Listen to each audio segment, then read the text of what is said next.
Hai semua, selamat datang. Hari ni kan kita nak borak pasal satu benda yang saya rasa semua orang pernah lalui, peraturan makmal komputer.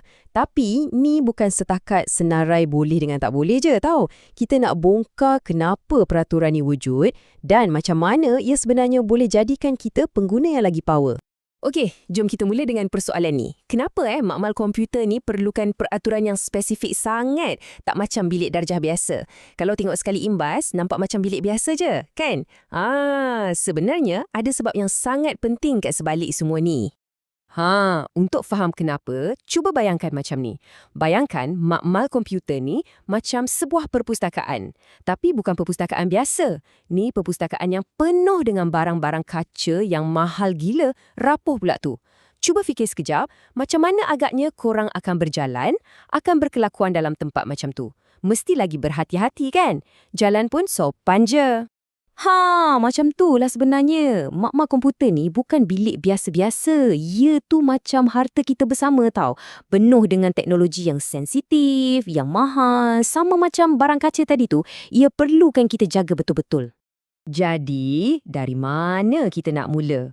Senang je. Semuanya mula dengan diri kita sendiri. Bahagian pertama ni, kita akan tengok pasal adab dan keselamatan diri. Inilah asas dia untuk jadi pengguna yang hebat yang pastikan semua orang selamat dan selesa.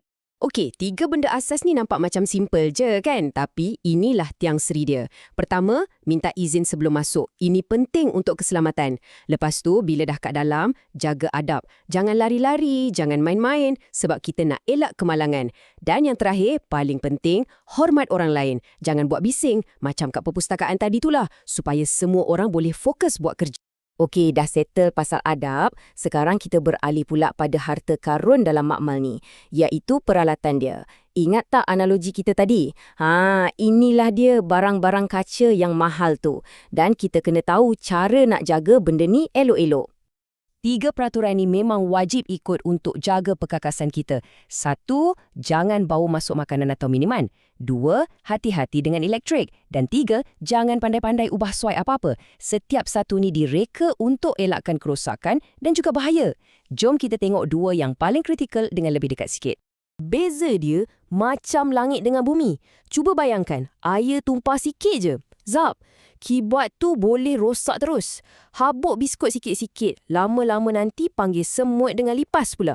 Tapi, kalau tak ada semua tu, peralatan kita selamat. Bersih. Suasana belajar pun jadi selesa. Dan yang paling best, jangka hayat barang-barang ni pun jadi lebih lama. Okey, yang ini tolong dengar betul-betul. Peraturan ni paling-paling penting. Sebab ni bukan lagi pasal jaga barang, tapi pasal jaga nyawa kita. Jangan sesekali sentuh wayar atau soket yang nampak macam dah rosak atau terdedah. Bahaya dia bukan main-main, boleh kena renjatan elektrik. Kalau nampak je benda yang pelik, jangan jadi hero. Jangan sentuh. Cepat-cepat panggil guru. Okey, so lepas kita dah lalui semua ni, kita patah balik pada soalan asal tadi. Kenapa semua benda ni penting sangat? Jawapan dia mudah je, sebab ia tanggungjawab kita semua. Bukan cikgu je, tapi setiap seorang daripada kita yang guna makmal ni. Sebab itulah kita kembali semula kepada imej ni. Sebab ia merumuskan segalanya. Lain kali, bila jejak je kaki dalam makmal komputer, ingat benda ni. Aku tengah masuk dalam perpustakaan kaca. Imej ni akan sentiasa jadi peringatan untuk kita supaya sentiasa berhati-hati, fokus dan hormat antara satu sama lain. Jadi, inilah dia intipati dia. Peraturan-peraturan ni kan bukan nak menyusahkan kita. Ia sebenarnya macam satu perjanjian antara kita semua. Perjanjian untuk jaga diri dan kawan-kawan untuk pastikan peralatan tu sentiasa elok dan untuk cipta suasana belajar yang paling best.